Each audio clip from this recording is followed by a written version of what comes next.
Olá, o Assembleia Repórter Especial sobre os 25 anos da Constituinte de São Paulo mostra os bastidores da construção da Carta Magna do Estado. Nós vamos relembrar os embates durante a elaboração da Constituição Paulista, escrita por 84 deputados eleitos pelo voto direto. Estes mesmos constituintes nos apresentam nesta série detalhes pouco conhecidos da história de cada capítulo da nova Carta. Um de seus protagonistas é o ex-deputado Paulo Osório Silveira Bueno, do extinto PDS. Ele fez parte da Comissão de Sistematização da Assembleia Constituinte Paulista. Paulo Osório conversou com o repórter Jorge Machado no plenário Juscelino Kubitschek, onde a Constituição de São Paulo foi votada. Ele afirma que nossa nova carta foi preparada por uma geração inspirada, uma verdadeira assembleia de notáveis. Acredita que as leis corresponderam aos anseios da população e destacou importantes pontos definidos, como a descentralização das ações do Estado nas áreas da saúde e da educação.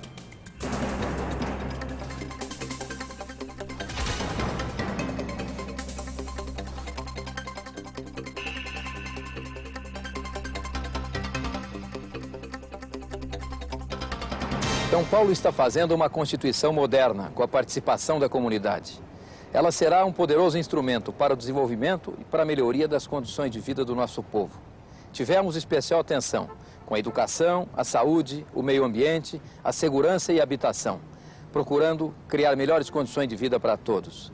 E preservamos a autonomia municipal.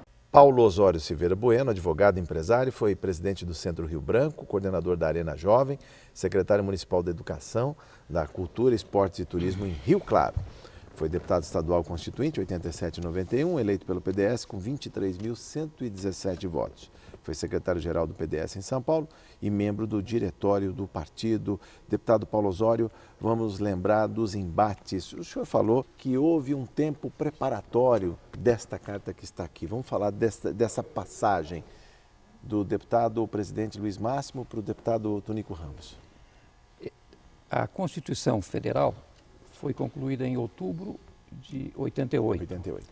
E nós tínhamos um ano para fazer a Constituição Estadual, que tinha que ser feita dentro dos parâmetros da Federal.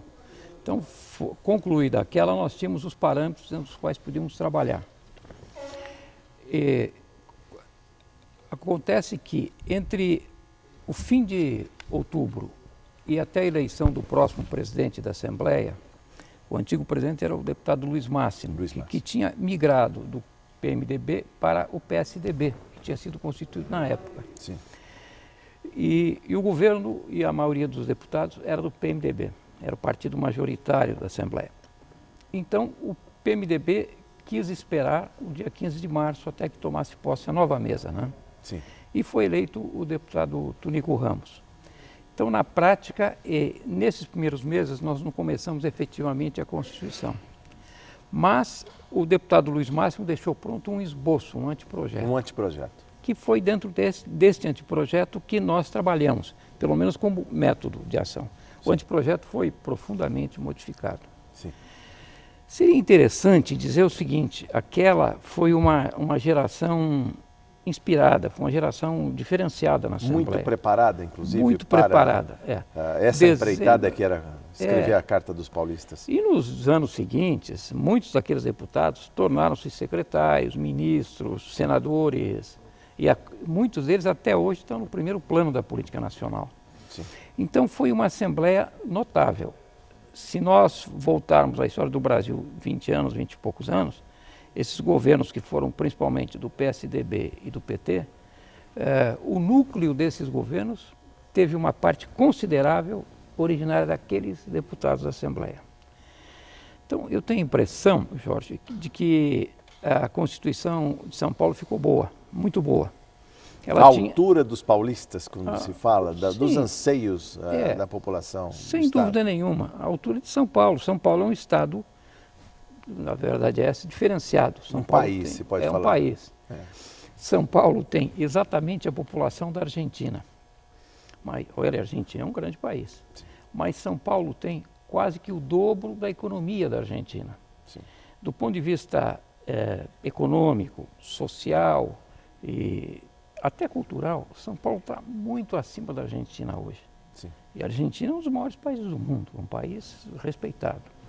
Então São Paulo realmente tem um diferencial. São Paulo é um terço do país. Mas mesmo sendo um estado tido como rico, ele ainda também padece do mal da desigualdade, que muito se fala hoje em dia. Existem regiões mais pobres, economicamente deprimidas. O Constituinte também pensou numa certa homogeneidade do estado, ou seja, levando riqueza onde não havia e de alguma maneira distribuindo melhor as riquezas que estão concentradas aqui na chamada macrometrópole paulista, que junta São José dos Campos, Campinas, Sorocaba, Baixada Santista e a capital.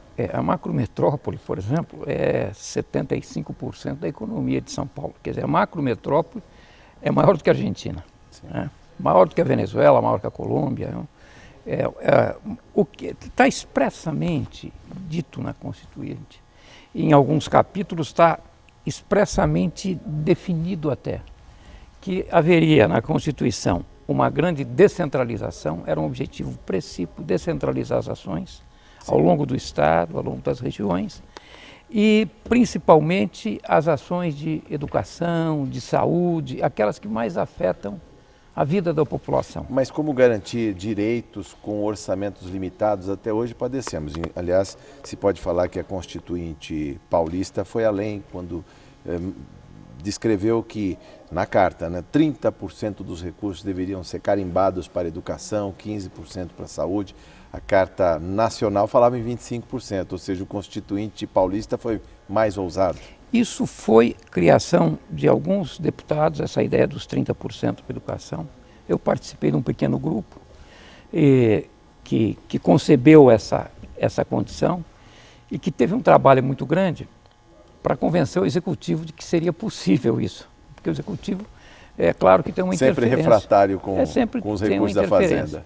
Ocorre, porém, que o ICMS do Estado ia ser ampliado, porque o Estado passaria a cobrar, o ICM passaria a se chamar ICMS. Sim. E incorporaria uma quantidade de impostos muito grande da área de telecomunicações e de energia. Então, cabia perfeitamente no novo orçamento do Estado. O orçamento deu um salto. Então, cabia 30%.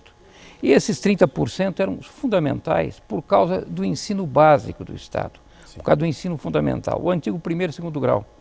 Porque o primeiro e segundo grau tinham apenas, então, 15% do orçamento, que era 25%, o orçamento da educação. Tinham 15%. E a universidade tinha 10%.